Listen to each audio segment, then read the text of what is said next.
Welcome to the Religious Treehouse. I'm your co-host Matthew. And I'm your other co host, Jodie. Oh, fantastic to see you today. How are you doing? I am doing phenomenal. How are you? Oh, as good as one can be. But I think this episode comes out on Easter, if I'm right. Is that what's happening here? Yes. Yeah, so happy Yes, it Easter is. to all who celebrate. And in celebration of that, we're going back into the New Testament, which I don't think we've been to in a while. I think the last time No, we you're did it was scared of the New Christmas. Testament. I You am are scared of the New Testament. you are terrified. It's okay, because I study religion and particularly Old Testament, so I feel much more comfortable talking about the Old Testament. And whenever I listen to like New Testament scholars talk about like Old Testament things, it's like for the most part they're right, but then they get like some things wrong. It's like, oh, that makes me feel uncomfortable. And I know I do the same thing when I talk about New Testament stuff.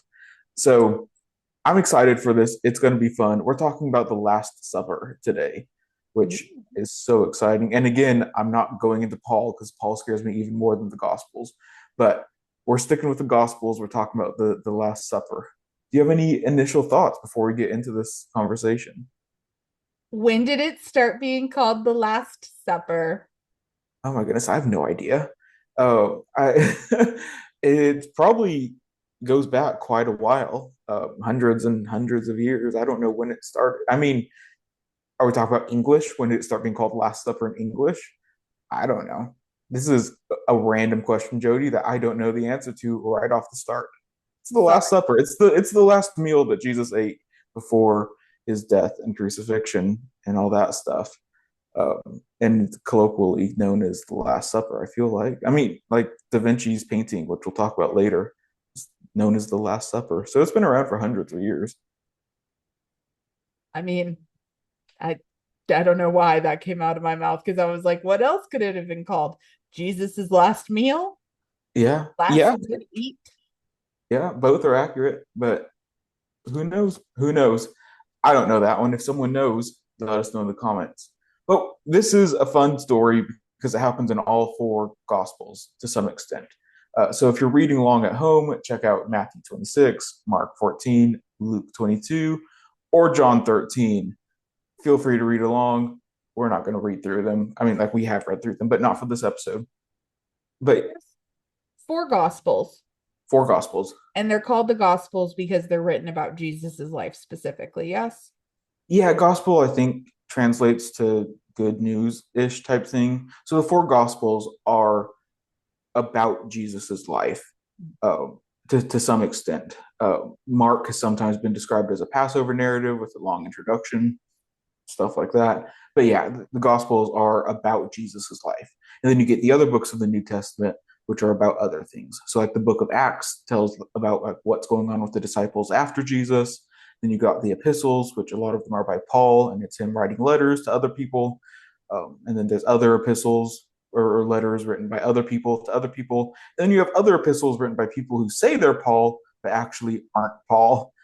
And then you get a few other random things like Revelations, which is apocalyptic literature. But no, the Gospels, the first four books of the New Testament, Matthew, Mark, Luke, John, not written in that order, are considered the Gospels.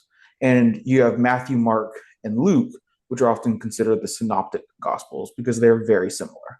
They follow the same format. They often use Mark as a source, and thus you get a lot of really similar stories in Matthew, Mark, and Luke.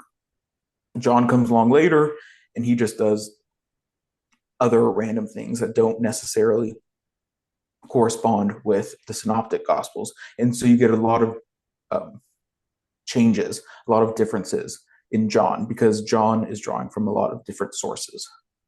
Okay, so you said Matthew and Luke pull from Mark, but Mark is second. Yeah. So what was So the choice, do you think, in having Matthew go before Mark, even though Matthew and Luke both pull from Mark? I don't know for sure. My gut says it's because Matthew starts because Matthew does two things. It starts with the birth narrative of Jesus. So it says, okay, Jesus is born here. So it's a good place to start the New Testament talking about Jesus, starting from his birth. That would be a good reason to put him at the beginning. Another reason I would guess is because Matthew draws in the Old Testament a lot. He really likes to draw on the prophets and stuff like that. So it creates kind of a nice bridge between the Old Testament and the New Testament for Christians. That would be my guess. but I'm not sure for certain. Matthew's a little bit of transition material from Yeah. old to new.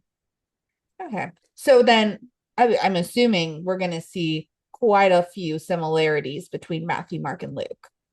Yeah, no, Matthew, Mark, and Luke are very, very similar, using lots of the same phrases, and then John just is doing his own thing for sure. Pop off, John.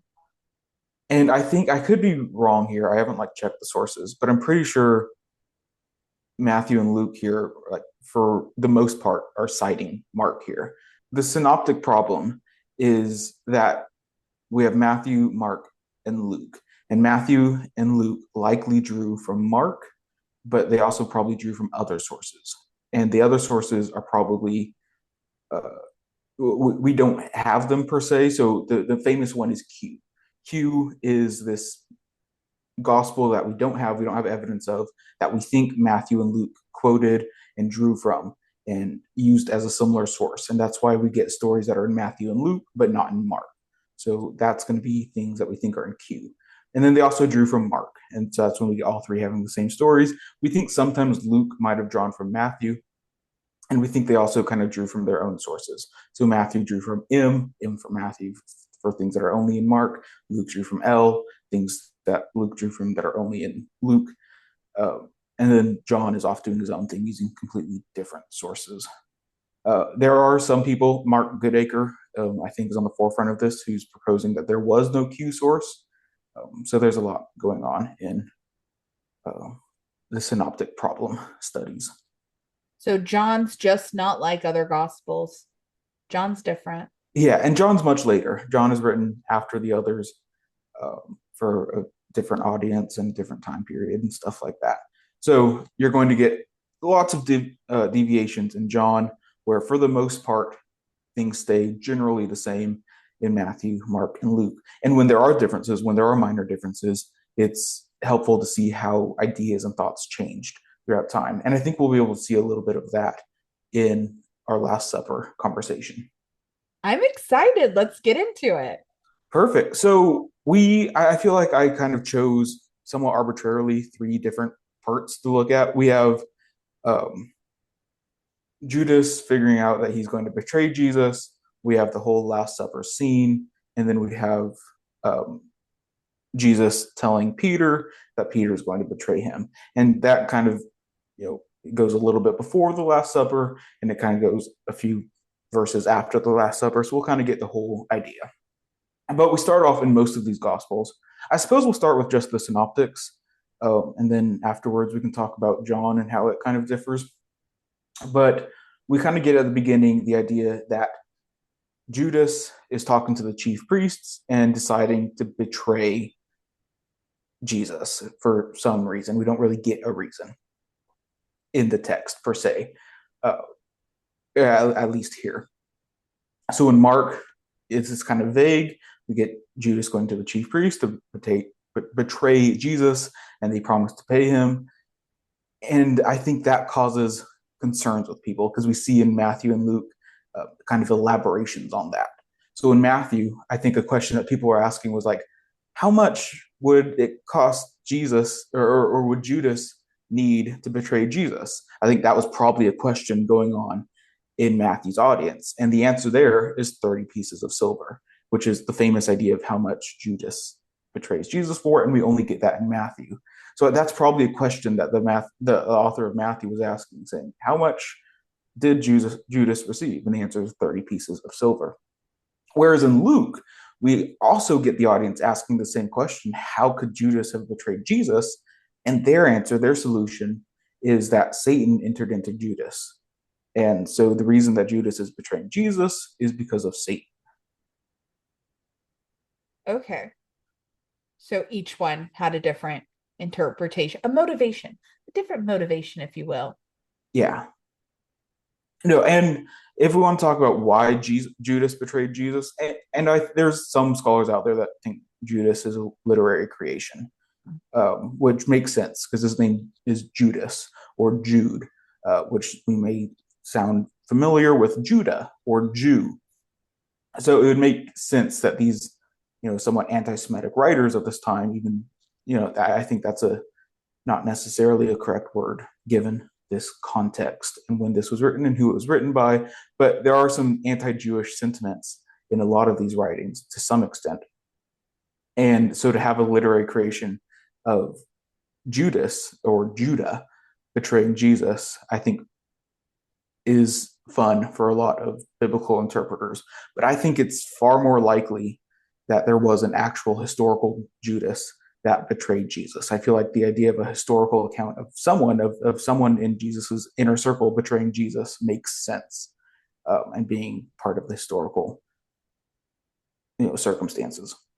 I mean, both could be true, and the literary extra layer could be something that was added later Mm, to, I mean, it kind of zhuzhes the story up a little bit, like yeah, for the name of Jesus's betrayer to be so closely linked and related to the identity of Judaism. yeah. So this is something that I'm speculating on as a non-New Testament scholar, but I think it's definitely something that you can ask and ponder with. But we get over that and we get into the first day of unleavened bread, which is when this happened, when the Last Supper happens for Matthew, Mark, and Luke. Not for John, though. John, this is happening before. So we get different days on when this Last Supper is happening from the synoptics and from John. So this is happening on the first day of unleavened bread, the first day of Passover. The Feast of Unleavened Bread and the Feast of Passover kind of overlap. I think they're two separate festivals, technically, kind of, but they overlap a little bit. So the first day of unleavened bread, we get two disciples, or we get what is it in Mark? We get two disciples going to a certain man in the city who's carrying a jar of water. Matthew kind of changed that a little to get the disciples going to some man. And then in Luke, we named the two disciples Peter and John, going to a man carrying a jar of water so that they can prepare the room for the Passover meal. And I think this is another example of how we can see the later authors asking the questions of what's happening. So the author of Luke said, "Who were the two disciples that Jesus sent to go get the room?" And the author of Luke said, "Oh, it must have been Peter and John." Okay. So each author really just saw what they wanted to focus on from the Mark story in Matthew and Luke and kind of get added details. Yeah, I think that's kind of how it worked. And you get this throughout time as you retell stories with a specific lens, with your specific ideas, and you have questions that come up and you try to answer those questions in your retelling of it. And so I think this makes sense, and there's nothing too extreme about what's going on here. I think even the most conservative of Christians who read this and think that the Bible is inerrant won't see any problem with what we've talked about so far, except except maybe saying that this was on different days, because the synoptics clearly place this on the first day of Passover, and John places it the day before, or at least sometime before. So that may upset some or some rather fundamentalist Christians who don't see any way of contradiction. But Oh, these are just different ways of telling the story for to create meaning of some sort. yeah. And like you said, John was written later. Yeah. So it's going to be written under a different context Mm-hmm. and circumstance. So Definitely. they get this man, and then they are taken to a room. Yeah, I think the idea is, what is it? The upstairs room, taken to a room to have Last Supper. They're having a nice Passover meal. I don't know if I don't think in Mark it's explicitly identified as a Passover meal. I think in Matthew and Luke it is. But it's Passover meal. They're having dinner together. It's this big deal. Jesus is kind of the head of the family. Kind of it uses that language of Jesus being the head guy. They sat down, and we get in, what is it, Matthew and Mark. We get the idea of Jesus saying, "One of you is going to betray me." Uh, we get this later in Luke, after Jesus gives his, "This is my body, this is my blood," all that. After that in Luke is when Jesus says that one of y'all will betray me. And everyone is like, surely not me. It couldn't be me. In Mark, what happens in Mark? Yeah, Mark says everyone says, surely not me. It wasn't me. And then again, we get kind of some elaborations in it, which I think is fun.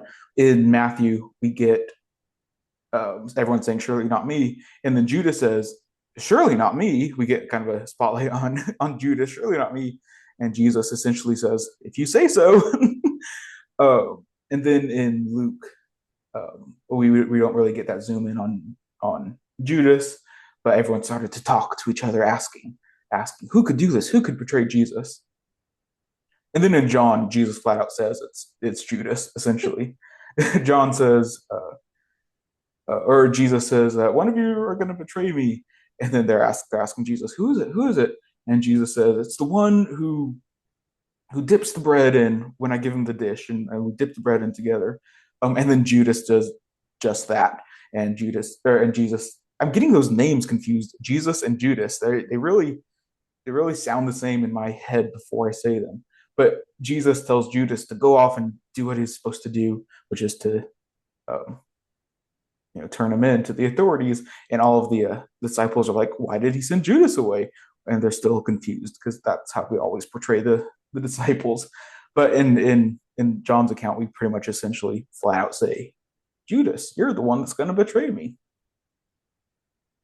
As we're reading through these, I'm really thinking of each gospel as maybe like a different point of view from like Mm-hmm. maybe like four different disciples or maybe Jesus and three different disciples.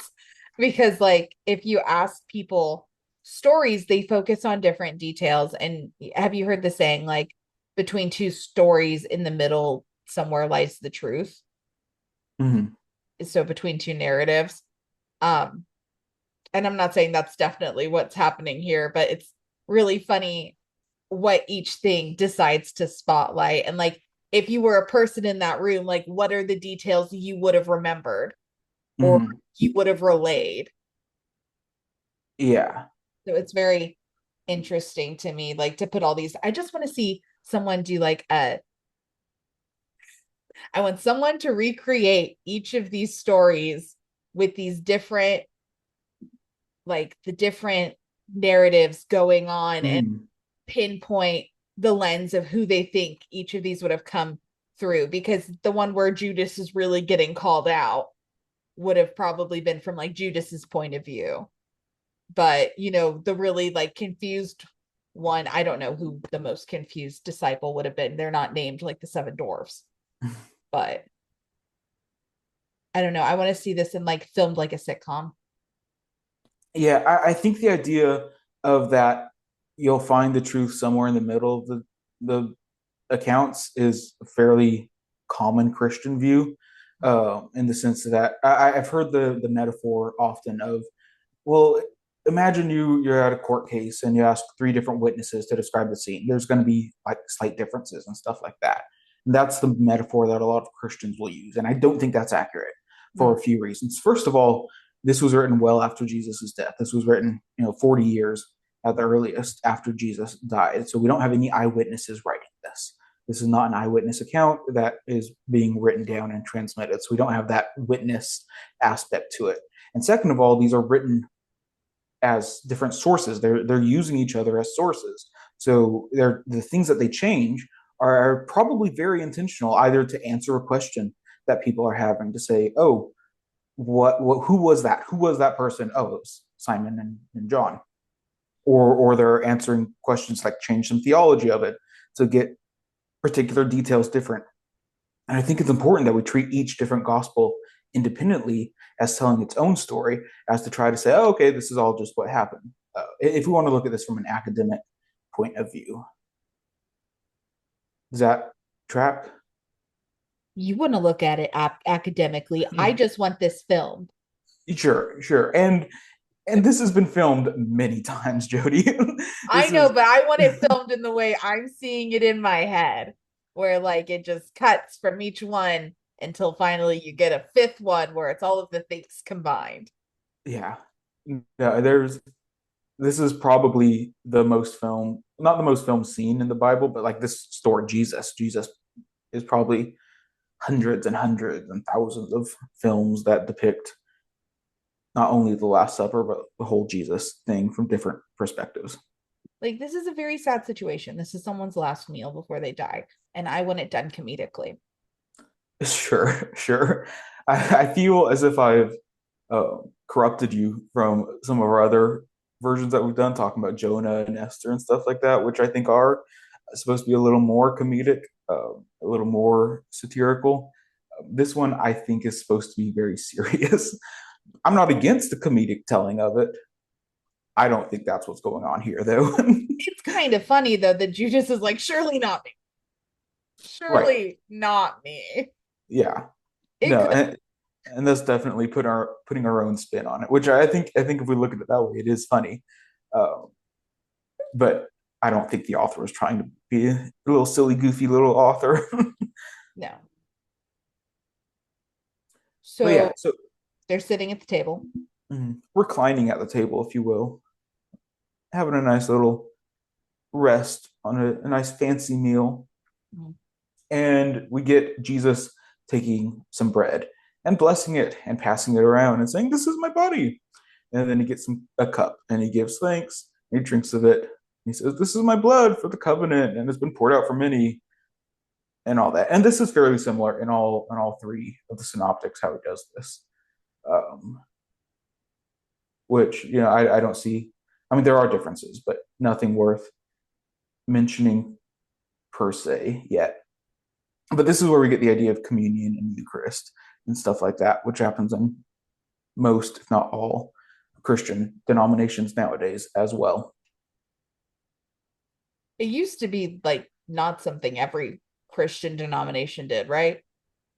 Like, No, I this is I back to the earliest Christians did this. I mean, there's surely some denominations of Christianity that don't partake in communion and Eucharist, but this goes back to the first Christians. I'd say the first 100, 200 years people did this.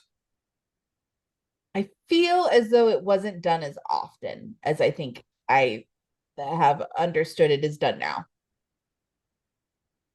At least in like some Protestant denominations, I feel like it was more Yeah, special occasion.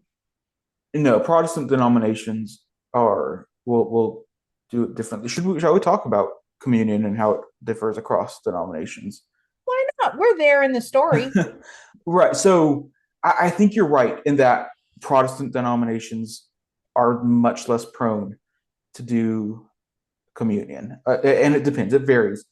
You'll get much more variance across Protestant denominations than you will across Catholic churches and Orthodox churches. So most Protestant churches believe in the idea of consubstantiation, which means that the real presence of Christ is there, but it's not necessarily transformed, as we'll see in Catholic traditions. So they'll say that Jesus, the Christ, his presence is truly there with it, but we're not making any metaphysical changes to the blood and the wine, the bread and the uh, blood and all that. So it's the real presence of Jesus is there. Other denominations will say it's symbolic.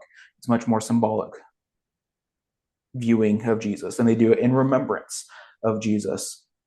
They'll do it in uh, as a way to commemorate Jesus' sacrifice and death, and be a symbolic representation of spiritual nourishment, or an idea of unity and spiritual fellowship. Or I think Methodists see it as an extension of God's grace, or a reminder of Christ's redemptive work. So for a lot of Protestants, it's much more metaphorical, in some extent. I think I'm having a difficult time understanding how it wouldn't be metaphorical. What do But you mean? How it wouldn't? What do you mean? isn't it all just a metaphor? I don't know. Now I'm thinking about moon water, which was really big on TikTok for a while. You set Moon your water? intention. Yes. Okay, ready? Moon water. You do it on a Oh full moon. no. Don't do it in a new moon, buddy. You do it on a full moon. And you put out a jar of water and you write down your intention, your manifestation. What do you want to do? How do you want to be better? You put it outside underneath the full moon, upside down, with the lid on the bottom, so it can fully be imbued with your intention. And then the next morning, you wake up and you drink it. So that's not what's happening here. It feels very similar though. Like to set an intention with something you will consume. Maybe I'll give you that, I suppose. I don't think that's what's happening here. Well, no, I'm not saying it's exactly the same. I'm saying there's a similarity in setting an intention with like taking of the blood and the body of Christ so that he is within you and he is as much a part of you as you are a part of you. The Holy Spirit is inside of you because of what you consume. Okay. Am I wrong in my understanding of communion of what No, we're trying to I, achieve is by eating and I drinking? think I think you just kind of confused me with the moon talk. Oh, I don't understand how you're confused. That was a windy road, but we got to the end of it. sure, sure. Yeah. So Protestants, for the most part, see it as being symbolic, Jesus being with you in some extent like that. And if you need the moon metaphor to help you, I don't know if that's accurate or not, I but I'll wasn't let you have it. to help me. I was just telling you about this TikTok trend. And, for people who maybe aren't familiar with communion, maybe Yeah. this could help them. I mean, not everyone's taken communion.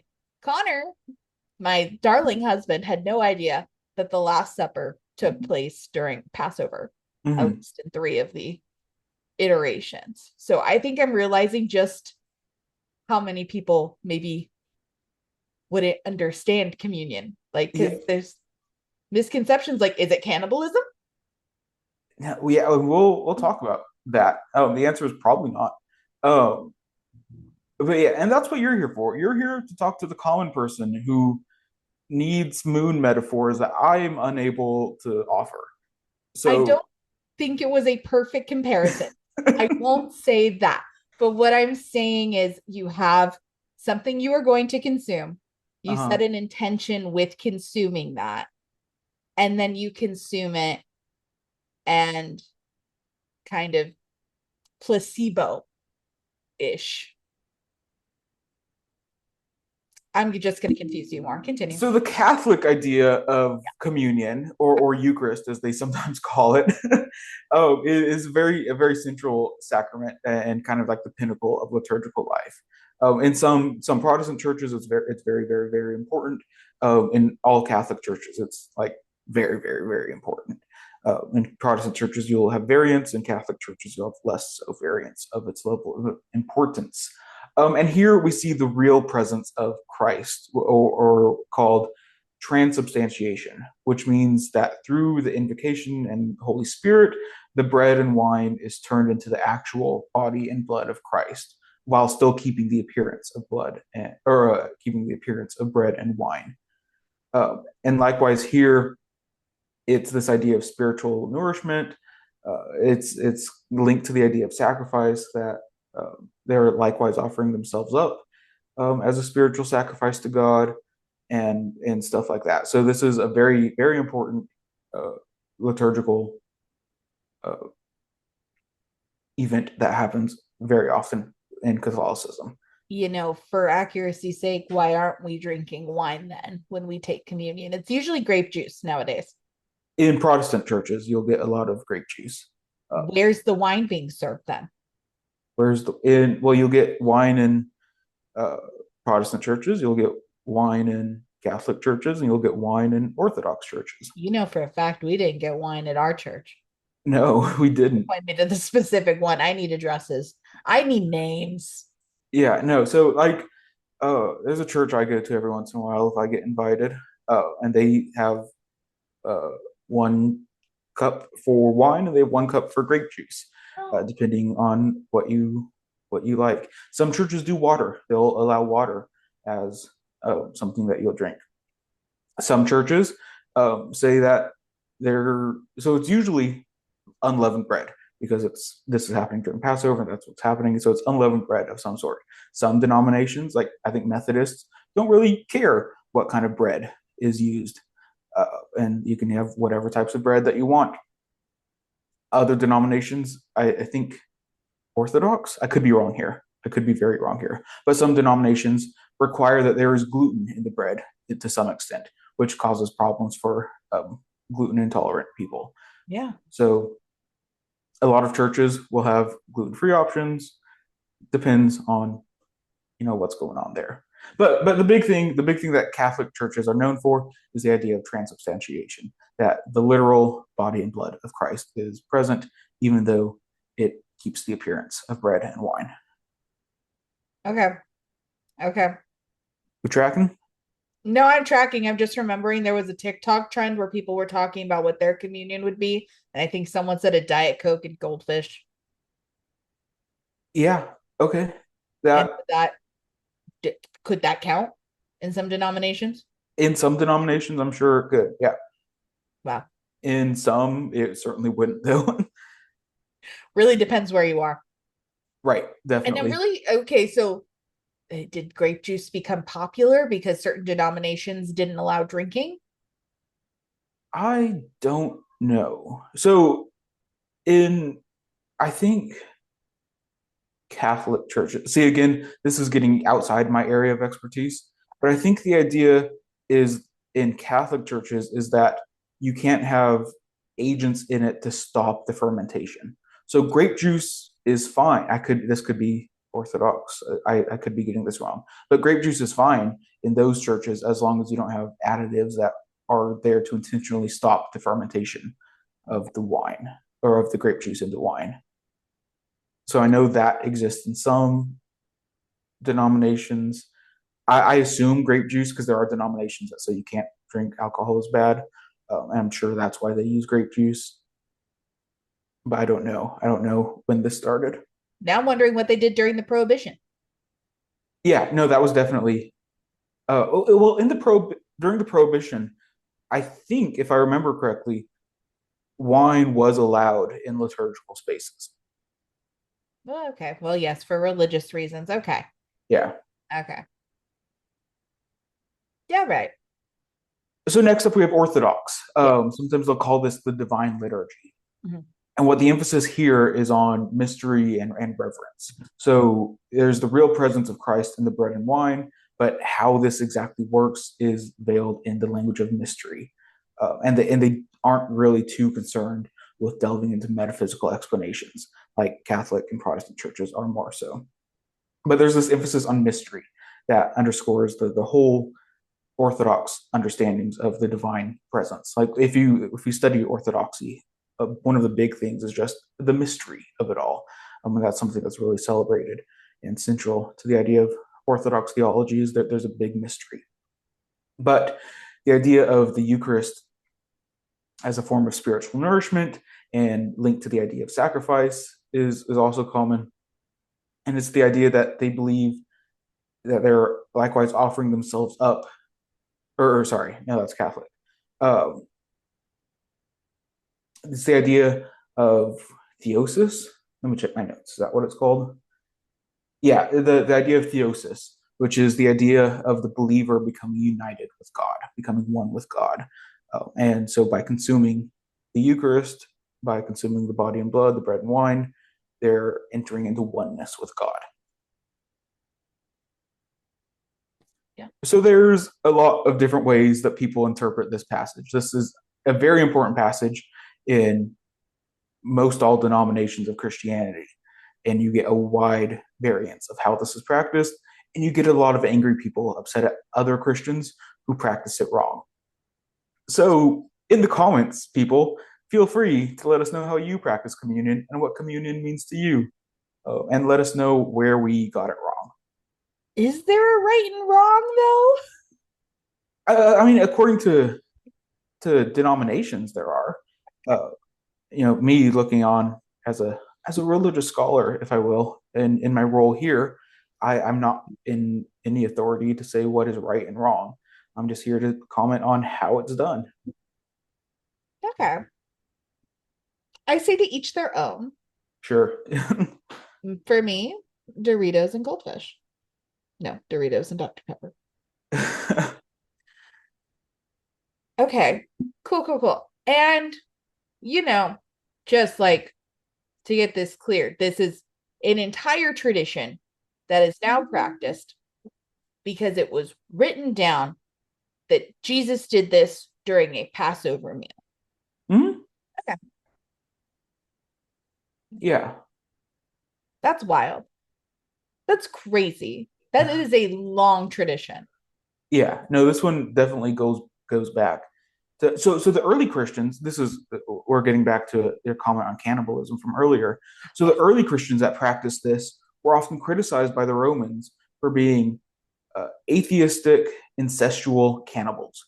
That was the critique, which doesn't make sense given the idea of what we know Christianity now. The idea of them being atheistic was because they didn't sacrifice to the Roman gods. So they thought, okay, these must be atheistic people. They're incestual because uh, married couples would be in this group together and they would refer to each other as brothers and sisters. So there's that level of miscommunication going on as well. You'd greet each other with a holy kiss, and you're brothers and sisters, and you have married couples calling each other brother and sister. It adds a little level of confusion. And then you also have Romans who understand that you're eating the body and blood of their God, and they see that as some form of cannibalism. So Christians don't see this as cannibalistic in any way, but that was one of the early critiques of Christianity from the Romans from the first few centuries. And you know what? Fair enough. I see how they arrived there. Yeah. Because I'm sorry if you're telling me you're eating of your deity's body every Sunday and saying my brother in Christ to your husband and then smacking one on him. See how we could land there. Yeah. So it's easy for miscommunications to happen with. And this is why religious literacy is important, so you can understand what the people around you are doing and believing. That's the point of this podcast. It's so important, guys. Knowledge is key.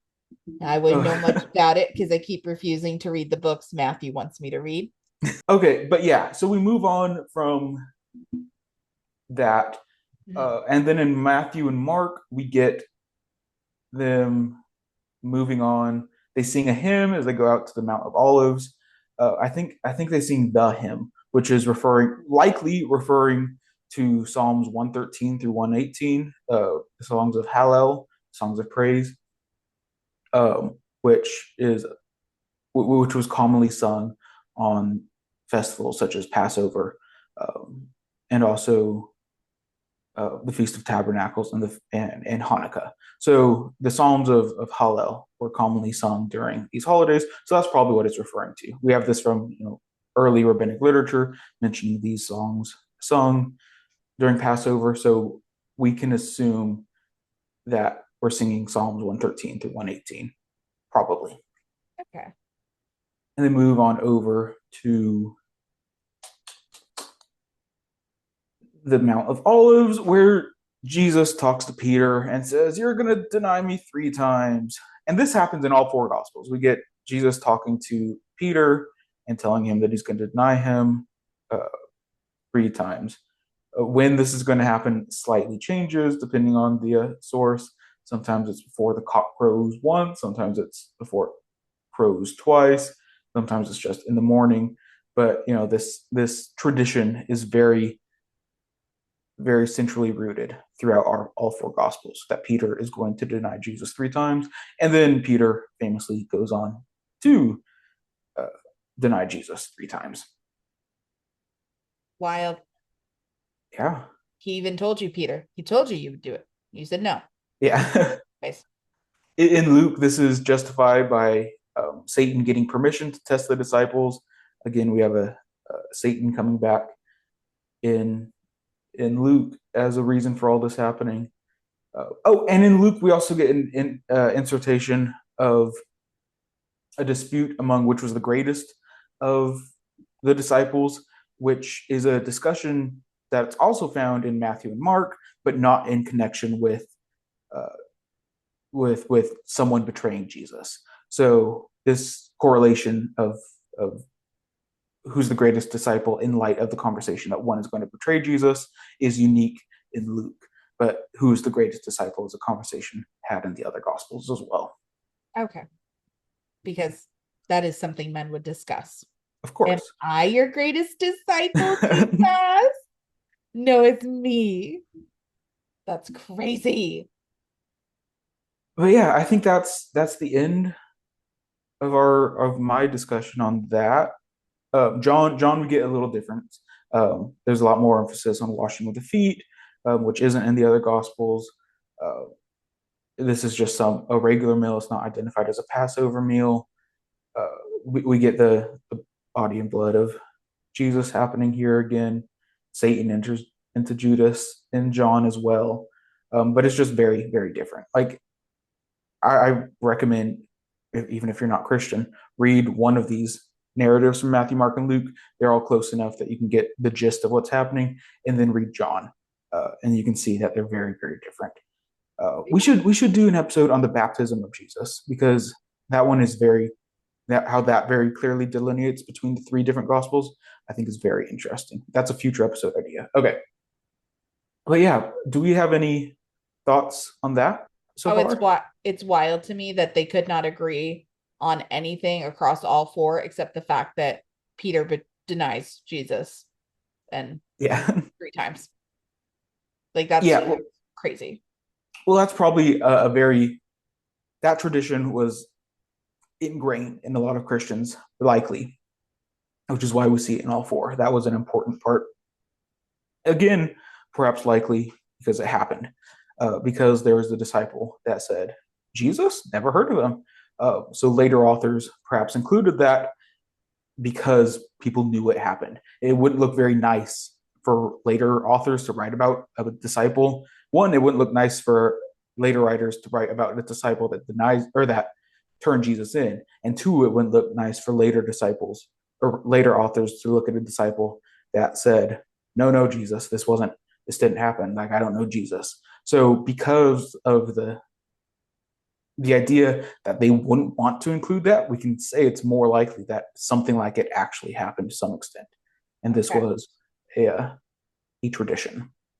Hey, I have a question that might upset you. Uh, Um, did Jesus say Peter would deny him three times? So he denied the Holy Trinity?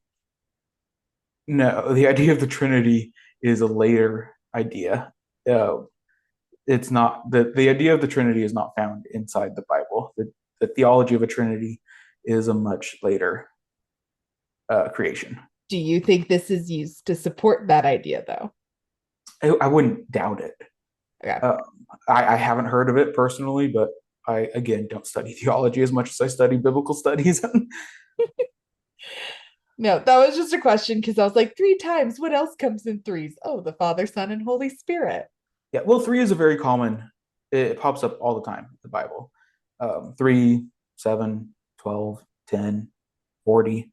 Like there's numbers that just pop up again and again, and three is one of them.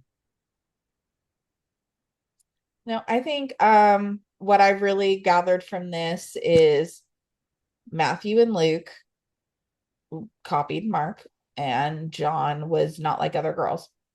Yeah, definitely, for sure.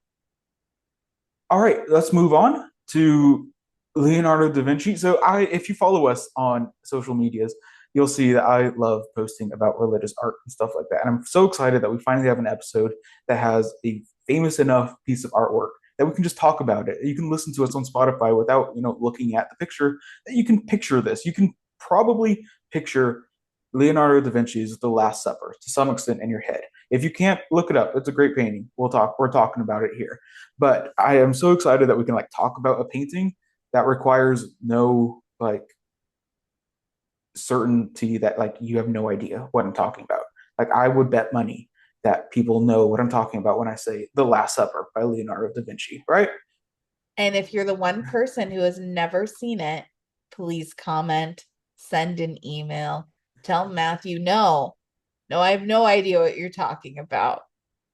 but likely everyone does. Yeah, okay. At least I'm right in thinking that this is a very famous painting. Top five, at least in Western society, right? Right? You are. I always love how there's like that one person who's like, no, I have no idea what you're talking about. What do you Yeah. mean this very famous piece of art that has been redone throughout popular culture?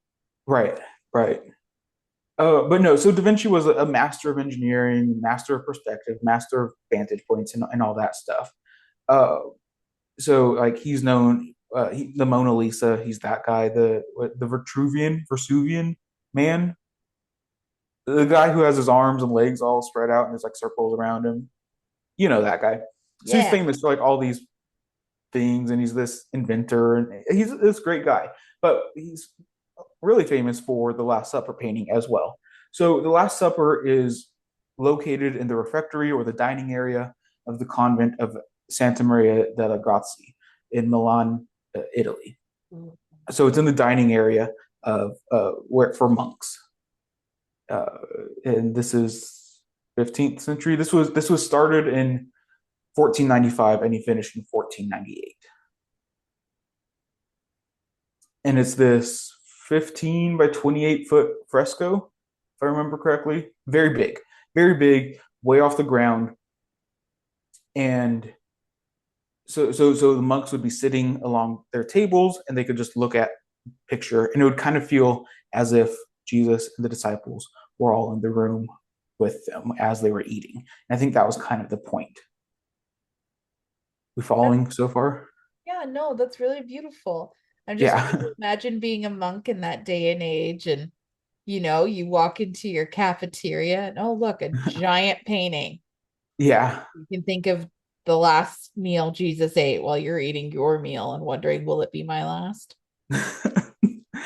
No, and this was common. I think starting around the 14th century, monasteries and convents would commission frescoes for their refectory walls to be enjoyed while eating, because a lot of them would be eating in silence. So to have something to reflect on while eating would make sense for them. And to be lucky enough to have Da Vinci do one of the paintings, I think I'm jealous. I'm jealous for sure. Yeah, and they didn't have TikTok to scroll through while they ate their salad.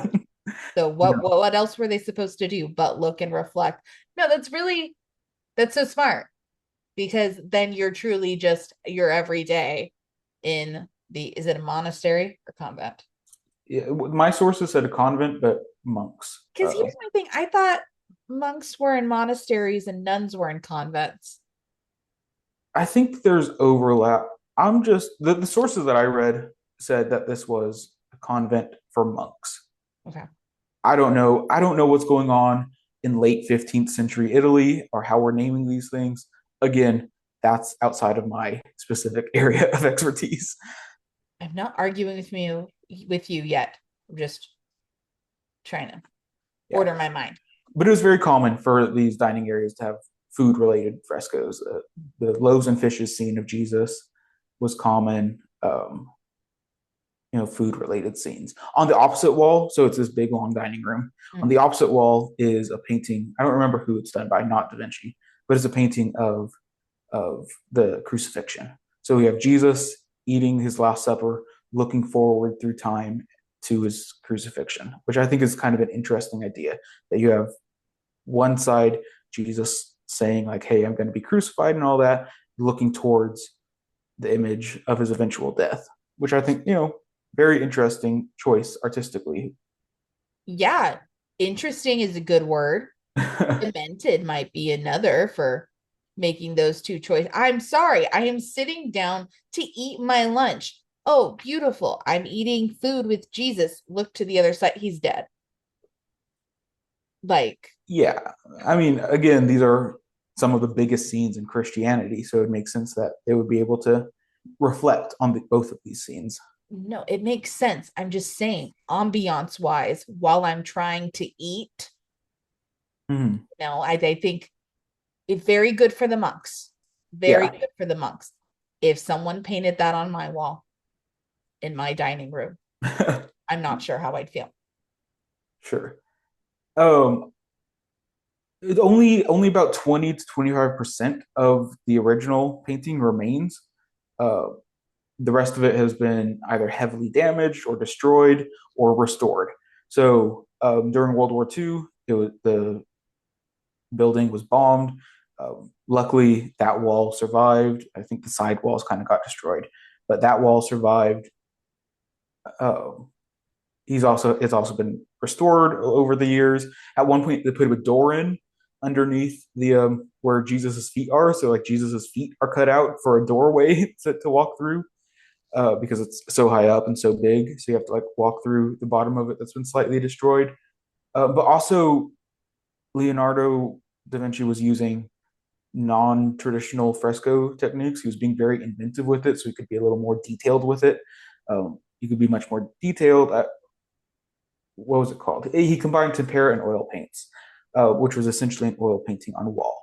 And while that allowed him to be more detailed, it also made it not last nearly as long. It became destroyed and wore down a lot faster than a lot of other frescoes that you'll see that still look in pristine condition because of how they're made.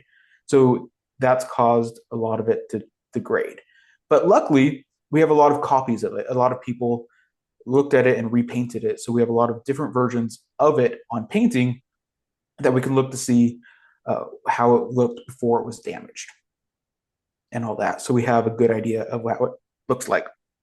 And because of other reproductions, we also know who all the disciples are in what order, because we have some reproductions that have them all named. Like on the frame, they say, this is disciple one, this is disciple two, this is disciple three. So because it's been so reproduced so much, we know everything that's going on in the painting despite the destruction, and we know the names of all the disciples as well. Well, good looking out to the people who made the reproductions for the Yeah. people to kind of enjoy it in a similar fashion, but that's really sad that only Mhm. 20 to 25% of the original remains. Right. And he was rather unique in how he made this. It was very common in those days to put Judas on one side of the table, Mm. and all the other disciples on the other to kind of show the separation of Judas as the betrayer. A lot of times you could also identify Judas as being not a disciple because he didn't have the halo, the light around his head, while all the other disciples and Jesus would have that halo around his head. So that would kind of delineate Judas from the others. Here, the only disciples that we like really know who are just by looking at the painting is Jesus, because obviously you can tell Jesus, and Judas because he's holding the money. But everything else is meant to look very realistic, very human, and there's no, like Saint Peter is often held or often depicted with keys, and that's how you identify Peter. But that's not shown in this painting. These are all just kind of their own people that we don't really know who they are. Did you say Peter's holding keys? Yeah, Is that because he's at the pearly gates yeah. to judge you? So yeah, so all the saints usually have some form of identifying themselves. Uh, so that, like in reproductions of paintings, you can be like, oh, I know that person. My favorite is Saint Lucy. Saint Lucy is great. She has a platter with eyes in it. Oops. So she's just walking around with a platter with two eyes that are just rolling around. It's usually a little gross, but it's kind of cool. All right. But yeah, so do we want to talk about the actual content now other than about the painting? I think that's a good idea. Yes. So left to right, I'll give you in order of heads. Their bodies are kind of like leaning over each other. So in order of heads, from left to right, we have Bartholomew, James the Minor, Andrew, Judas, Peter, John, Jesus, Thomas, James the Greater, Philip, Matthew, Thaddeus, and Simon. And there's no marks really identifying any of them other than Judas and Jesus. We know this because of other copies that have them named as such. And this is really focusing on the moment where Jesus says that one of them will betray him. And each group, they're kind of separated into four groups of three. So we have group one being Bartholomew, James, and Andrew. Group two being Judas, Peter, and John, and so on and so forth. And it kind of does that to move the space around. I can't speak as well about the artistic reasons of it, but it clumps them together and masterfully uses the space well. So group one, Bartholomew, James, Andrew are really reacting to Jesus, saying, "Lord, is it I? Like, is it me? Am I the one that's going to betray you?" Uh, and their hands are really expressing their emotion. Group two, which is my favorite because there's so much going on here, is Judas, Peter, and John. So John kind of has his hands together. That's supposed to represent sorrow.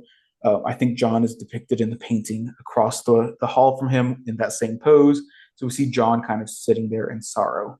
Uh, John John, John the Baptist, his cousin, or a John the different Baptist. No, this is different John. different John. Okay. Yeah. Um, yeah, John the Baptist is dead at this point, I think, if I remember correctly. Poor guy. Or John. But John is usually depicted as the youngest disciple, often with feminine characteristics. Some people love to go into conspiracy theories with Da Vinci, and for some reason, and so I often say that this John is a woman. I don't think that's the case. John is just the youngest disciple traditionally, and is often portrayed with some more feminine characteristics because of his youth. Um, and we often see John leaning up against Jesus because in the Gospel of John, it tells of John laying up against Jesus like that. So we have John's head on Jesus's chest, but kind of the opposite is happening here. John is kind of leaning away from Jesus, which is a nice deviation from what would traditionally be expected. And this allows the focus to be more on Jesus in the center. And then we have Peter, who holds a knife and is asking, we can assume Peter is asking John, who is it that Jesus was talking about? And he's ready for action because Peter is known for in the Garden of Gethsemane, where he cuts off someone's ear of the high priest. So Peter with the sword or with the knife is also pointing towards Bartholomew, who would later be skinned alive. And Bartholomew is often shown holding a knife because of that. So we think there's some added reason between that of Peter holding the knife. And then Judas is, while he's almost always shown on the other side of the table, Da Vinci puts him on the same side, but he kind of has his back turned to the light. He has the back turned to the viewer looking at Jesus, and it's his posture and demeanor that sets him apart. And we get this great view of his neck. Like we have a big, gigantic view of his neck, and that's to kind of foreshadow Judas's own death of him hanging in a tree. Oh. So, it's very like all these, how everyone's positioned is very intentional. Judas also knocks over some salt, which in that time is often associated with bad luck or misfortune or betrayal. So Judas knocking over salt is very intentional. Some people think that the idea of salt being knocked over is bad luck or betrayal comes from this painting, but this idea was already around in that time well before then. But yeah. Oh, and we also get Judas reaching toward bread, um, which refers to the idea that he who dips the bread in the dish will betray Jesus, and Judas is reaching towards the bowl. And the only other person reaching for something in the painting is Jesus, who we see next, and he's reaching for the wine and the bread, again referencing the first communion, the first Eucharist. Jesus is centered very centrally in the painting. All of the light is kind of shining on Jesus. It's the brightest part of the painting. And here we really see Da Vinci's use of light and math to kind of show Jesus. Jesus's body kind of exists in a triangle in the center of the painting. The only curved line in the painting is the arch above Jesus's head. And if you kind of fulfill that arch to its whole thing, it's a perfect circle around the center of the painting, around the center of Jesus's head. All of the straight lines, all of the vanishing points point straight to Jesus's head. So Jesus is definitely highlighted as the focus in the center of this painting. It's Yeah. it's just a beautiful work of art Mm. that really you can more fully appreciate once you've read this text and you get all the context you've just given us, all the Yeah. details. Like the more you talk about it, I think the more beautiful it becomes. Yeah, no, it's a beautiful painting. People should appreciate art more. We should learn about the religion of those around us, and we should appreciate art more. Those We are the two really things should. I stand for. And it has such a humble beginning because when Da Vinci was painting this in the convent, he was probably wasn't thinking this is going to outlive me to such a degree that hundreds of years from now people will be recreating this image. Yeah, I'm sure he had a bit of an ego, but but maybe not. I'm the greatest artist to ever exist, perhaps. To according to some, but for sure. Yeah, no, Uh, artists have egos. That is for sure. But I think it's kind of deserved yeah, for the notoriety he still has today. right. Yeah. No, there's a lot to be said about artists, but yeah, no, that's a conversation for another time. In group three, we have Thomas, James the Greater, and Philip. Philip is kind of pointing to himself. Is it me? Am I the one that's going to betray him? Thomas is raising his index finger, perhaps to indicate Jesus's heavenly authority, but is perhaps also indicating to when he doubts Jesus's resurrection, and he must touch Jesus to be sure. So this is doubting Thomas, touching Jesus's wounds to ensure that Jesus is actually Jesus. So it might be referring to that. There's this great, disgusting picture of by Caravaggio of, of Thomas like inserting his finger into the side of Jesus's body, and it's absolutely it makes you cringe. It hurts, but it's really interesting. And Thomas is perhaps also a self-portrait of Da Vinci. So Da Vinci might have included himself into the painting as such. To reflect Da Vinci's own doubts on his spirituality. Oh, I have no idea. Da Vinci wasn't a super spiritual man, so maybe that's why he did it. It could also just be that it was common for artists to insert themselves into paintings. So I don't. I like that. I like that interpretation. I'm a fan of it. Thanks. And It would oh make sense, like that when you make art, you put yourself in your artwork where you can. Like yeah, so no, that's I mean, I'd be poking too. I know I made a face, but that's just because I thought of the stigmata. yeah, Yeah, it just bleh. yeah. Okay. And then in the last group, we have an intense discussion about what Jesus had just said. And Matthew and Thaddeus seem to be gesturing towards Judas. So, like, is it Judas? And then they're turning to Simon for advice. So there's a lot going on in this painting. A lot can be said. A lot more can be said than what I've said here, but it's great. And I'm so excited that we finally got to talk about art on this podcast instead of just my social media posts. I've been like staring at the painting and I keep seeing more and more things that I'm like, Yeah. I think I want to see it. I want to see it in person. Can you see it in person? Oh yeah. Yeah. You just have to go to Italy. You have to be able to afford to go to Italy. Well, guys, guess where we're sending the religious treehouse? Italy. Yeah, send us money so we can go visit the Last Supper painting. Oh, I just want to stand next to it because I for sure thought it was small. And then Matthew's like, no, it's 15 by 28 feet. And I'm like, Yeah. okay, so he painted on a ladder? Yeah. Ridiculous. That's huge. No, it's gigantic for sure. Like it's a full-on mural. It was a fresco. Fresco, yeah. The fresco. And like the way it's positioned is that if you look at it from like the entry points to the room, it like looks like an extension of the room. So like it definitely makes the room feel a lot bigger. The lines kind of correspond with the lines of the actual walls that it's next to. Um, so no, it's a gigantic, beautiful painting. Clearly famous for a good reason. But, but Three yeah, years. yeah, he took his time. He was a slow painter. Wow. Wow. For 3 years for one painting. It's Yeah, really good. He did such great work on the yeah. painting he did. Otherwise, what would we know Da Vinci for? He took forever. Perfect. Yeah, so that's all I have about the Last Supper and stuff. Do you have anything else? Um, no. Perfect. Well, if you have any questions listening to this, if you have any thoughts or questions or things that we got wrong about the practice of the Eucharist, of the practice of communion, let us know in the comments, and we're happy to learn from our mistakes. And let us know what you think about the podcast and everything. Rate us on Apple Podcasts. Follow us on Apple, Spotify, YouTube, Amazon, wherever you get your podcasts. And we're also on Twitter, uh, Blue Sky, Instagram, TikTok, Facebook, all of the places. Send us an email at thereligioustreehouse@gmail.com and let us know what you think. Let us know what we did well. Let us know what we did poorly.